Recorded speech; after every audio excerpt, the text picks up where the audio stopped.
year was The Mad Woman of Shiloh. That was George Burt's first production in Quirk. And then Bill Work, who was the director of theater, did Oklahoma. I was in that too.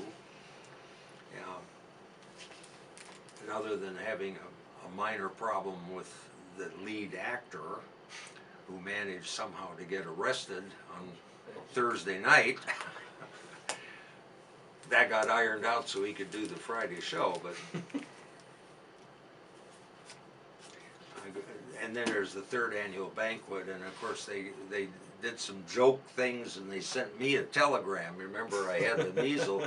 Thank you for your continual cooperation throughout the past year. Stop. We know we can count on you to keep our dividends up. Stop. Park Davis and Company. And that year, I got the Alpha Psi Omega Award as Player of the Year. And at that time, there was a plaque displayed in the lobby with names inscribed, and I was the second name on it. I don't know how many names you could ultimately put on it, but obviously it would be filled up in about 20 years. Oh, yeah. Right. The next year, the open house was done here in Quirk, and Alpha Psi Omega decided to do a one-act play as our contribution, and so we did Kaufman and Hart's Still Alarm, and I played Bob.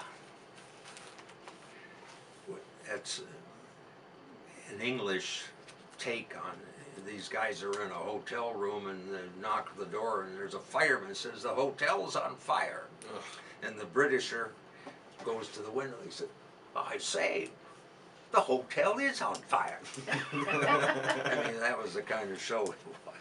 Well, before we continue on, just going back to that first year, what was it like as a student here to suddenly have your own building, to have the Quirk Theater building? Well, we were really excited about it because it was a wonderful facility. It still is, of course. It's even better than it was. What we had before, I mentioned we were scattered all over campus. I mean, we auditioned in McKinney and rehearsed there, and the open house was in Starkweather, and costumes were in Welsh basement. They built the scenery in the basement of Strong. Props were in the second and third floor closets in Pierce, and the faculty offices were in a hallway in Pierce. And of course, we rehearsed. We did the show in Roosevelt and had to transport everything there, and our makeup room was the cafeteria with mirrors and tables. Suddenly everything is in the Quirk Theater, and it's a brand new, wonderful facility, the best theater I'd ever been in. And so we were very excited about it, and of course, it was a special audience too for that opening night, not just for the show, but for the theater. So I mean, we had important people, John Gassner and the wife of the governor and president of the college, and they invited special people. I talked Bill Work into making sure they invited the student body president. I thought, you know, we should do that, and he did. And you might think we would have gotten really all bent out of shape because of all of this, but frankly, when you're doing a show, you get focused on that, and all of the other things pretty much become secondary. Mm-hmm. You're focusing on doing a good show. It was wonderful to work in Quirk, though, because you didn't have to shout to be heard. Mm-hmm. You could hear a pin scratch in the back row because the acoustics were so good, and yet in Roosevelt it echoed. It was not very good. Yeah, it's clear because, you know, you had things spread out in like the 4 different buildings. You know, there wasn't one centralized spot for you guys. Beginning in 1959, we did a variety show on campus, which we produced, and Pat would appreciate the fact that the first year's MC was Jerry Toomey, who was his high school teacher. But it was not just drama. I mean, we had a variety show. It was a little bit of everything. And I recall Bill Work provided a blackout joke, which one of the actresses did, and it shows an MC of some kind of a show interviewing a woman wearing like a beauty pageant sash. It says Miss Hawaii, and he says, well, congratulations. He said, and by the way, I've always wondered, how do you say that state? Is it Hawaii or Hawaii? And she said, Hawaii. He said, well, thank you. She said, you're welcome. And the lights go out. It was a blackout routine. All right, so we did that year, and we restaged as part of the variety show Still Alarm that we had done in for the open house. All right, then we did 3 student-directed one-act plays, and they were staged on the Quirk stage. And the first one was Hello Out There, and I directed it. And the young woman who played the female lead designed the setting. It was expressionistic.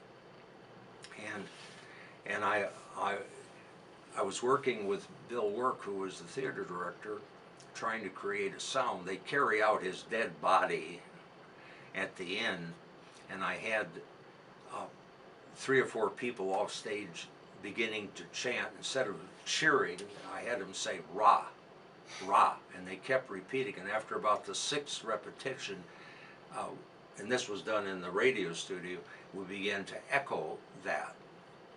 And of course, suddenly you're echoing the echo, and it built to this tremendous just sound, and suddenly it ends, and there's a stage lighting effect, and it worked so well. It really was wonderful.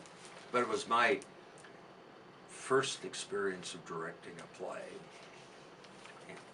and so we did that to open the season, and then there's some pictures of that, and this is from the cast. And then we, over in McKinney, we did a tableau of a Second Shepherd's play for a Christmas program, and one of the students directed that, and I did one of the roles in that.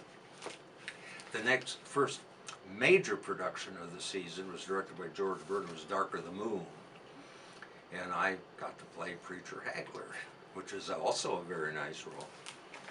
And we actually had a real pump organ on stage. One of the students could play it, and we sang hymns. Playing the minister, I had to lead the hymns. And one of the characters sings a country ballad, and there was no music provided for it. And I suddenly thought, I think I know that.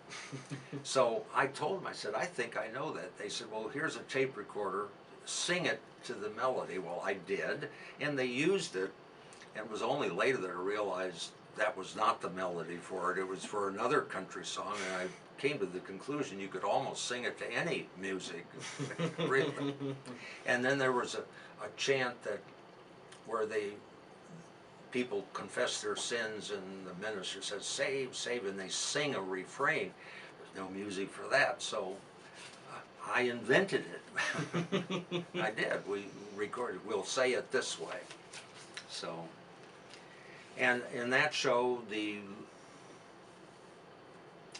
witch boy got sick over Christmas. This show was being done in January after the Christmas holiday was over. Suddenly we had to replace him. They knew a former student who was a professional actor in New York, and he was not engaged at the time, and he agreed to come out and do it with minimal rehearsal time. Fortunately,